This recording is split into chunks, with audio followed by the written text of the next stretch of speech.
మన జీవితంలో నిజమైన శాంతి మరియు రక్షణ ఎక్కడ లభిస్తాయో కీర్తనల గ్రంథం 4వ అధ్యాయం 8వ వచనంలో స్పష్టంగా కనిపిస్తుంది. యెహోవా, నెమ్మదితో పండుకొని నిద్రపోవుదును నేను. ఒంటరిగా నుండినను నీవే నన్ను సురక్షితముగా నివసింపజేయుదువు. ఈ వాక్యం మనకొక అద్భుతమైన సత్యాన్ని తెలియజేస్తోంది. సంపూర్ణమైన విశ్రాంతికి అసలైన రహస్యం దేవునిపై పూర్తిగా ఆధారపడటమే.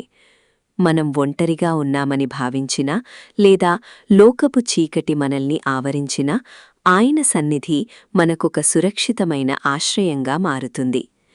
మానవ అవగాహనకు మించిన ఆ దైవిక నెమ్మది మన ఆత్మకు నిజమైన ప్రశాంతతను చేకూరుస్తుంది.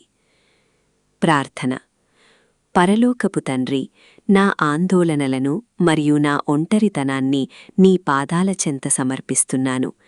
నా భద్రత నా చుట్టూ ఉన్న పరిస్థితులపై కాక నీ దివ్యమైన సన్నిధిపై ఆధారపడియున్నందుకు నీకు కృతజ్ఞతలు తెలుపుకుంటున్నాను.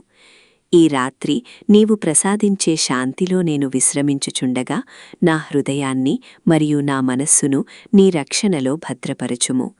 ఆమెన్.